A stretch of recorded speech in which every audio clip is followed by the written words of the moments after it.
I really never thought much about being in the military service, other than it was just an opportunity that came along the way, and being young, I joined with the rest of the crowd. I had no idea that I would eventually stay in the military for 40 years.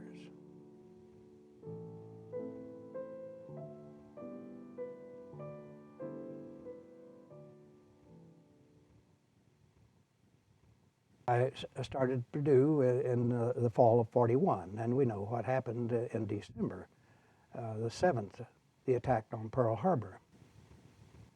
It became increasingly clear that we were going to be in a war at that time, because the following day Roosevelt declared war on the Axis powers. Following that, there were a lot of military students were sent to Purdue for specific training. And I found out that there was some free schooling with this sort of thing. And I thought, well, I might as well try it. So I became an infantryman.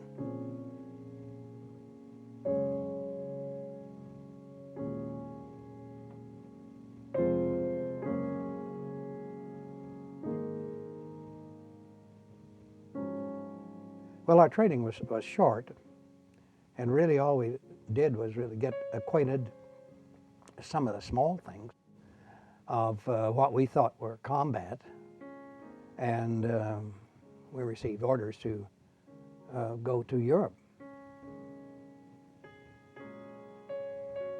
And we were just the new kids on the block. However, I would say something about those kids. They were people like me who had 1-2 years college training, and they made great soldiers. The only thing was they were young. They were 19 years old. I was 20, and therefore we really didn't know what to expect.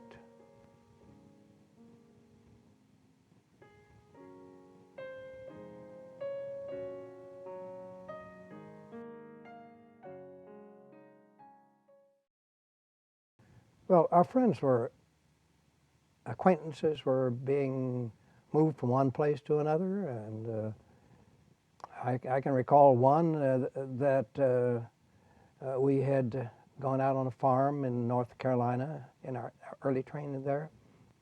After we deployed, the next time I saw him was on top of a mountain, and he was coming in a stretcher down the mountain, and he said, "Hey, if you need a right boot, you can get one from me." And he had his right foot blown off.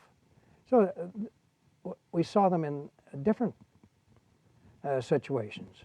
But another close friend of mine went to Purdue with, his name Carl Foley. We were in similar units, and we visited during our training, and we joined the 100th Division together. But the sergeant put his hand between Carl and I, and he sent Carl one direction and me another direction, and within 2 months Carl was dead. He was killed in the first 2 weeks of war. After being in combat for a while, you become very calloused. Death is death. Oh, my mom was like every mom. She was worried silly. She prayed for him, and, always waiting for the mail to see if he mailed us a letter and all of that sort of thing. I'm sure that she prayed for me every night. That's one of the reasons I'm sure that I came through without a scratch, really, because we were in some very tenuous situations where we could have all been killed.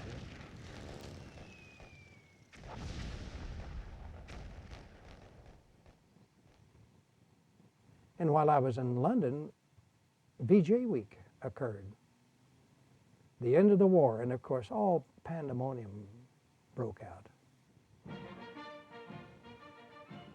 There was a great exhilaration and feeling at this time. There were about 5 million people out in the streets. And I remember one night, I stayed up all night, and there were over 1 million up at night because the underground just couldn't handle them to get them home.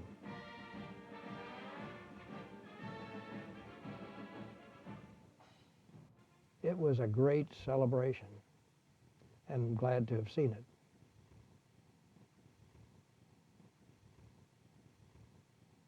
I'd been in Fort Dix, maybe a day or two, and I ran into a friend.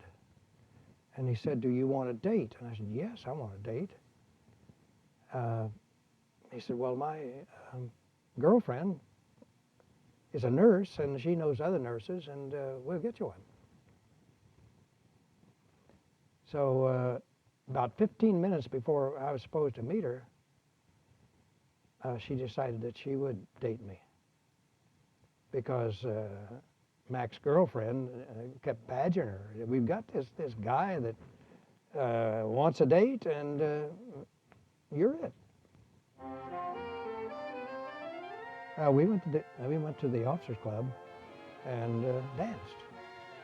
She loved to dance, and so did I. And I was impressed with her shoes. They were wide open shoes, high heels, just straps on them, you know. And she was impressed with my socks because my socks, I had garters on that held them up so they didn't fall down, and she was impressed with that. Oh, well, we loved her. She such a lady. She would take care of everybody. She was really neat. Within 6 months, we were married.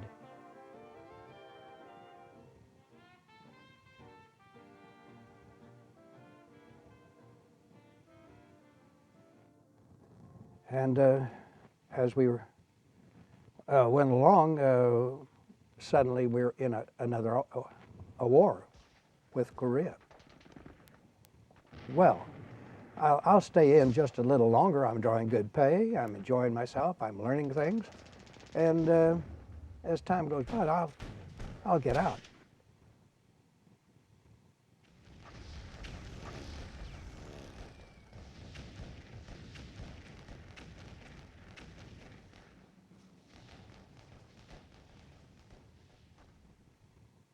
Now I have over 20 years service. Do I retire now or do I continue on?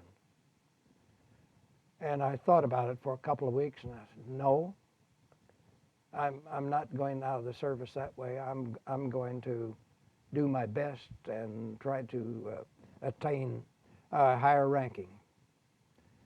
And the Vietnamese War was just beginning to fire up. And in '65, I was transferred to Vietnam, where I was assigned a very good job. And of course, I stayed in.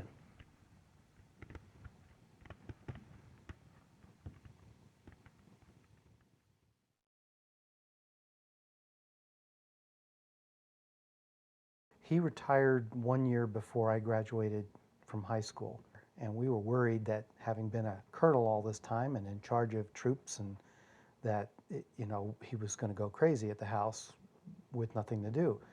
And lo and behold, he loves plants. He loves gardening. He loves trimming, and we lived in a cul-de-sac. He took care of the whole cul-de-sac, houses, yards, and that was his passion. So who would have thought that my dad, who ended up retiring a colonel, this was a passion of his that he's locked onto since he retired. He loves the birds. He's got bird nests out. He feeds the squirrels. He makes it easy for the animals around where he lives because he's got a small woods in the back. Then he could sit and watch them from where he's at.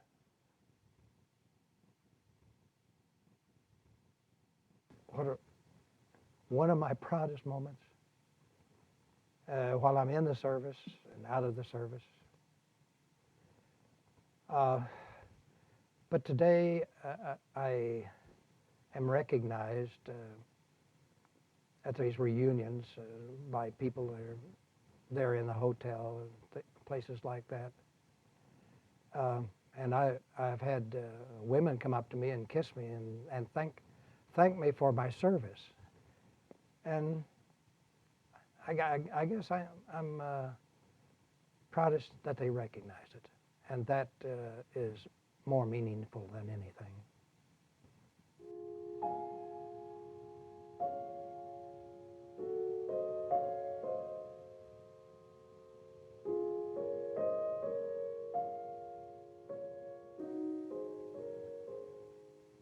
Well, having remained in the service for 40 years and been in 4 wars, World War II, Korea, Vietnam, and the Cold War, this was my life. Although I never expected to remain in the service. And it's given me a different perspective on life. And I'm proud to have been of service to my country.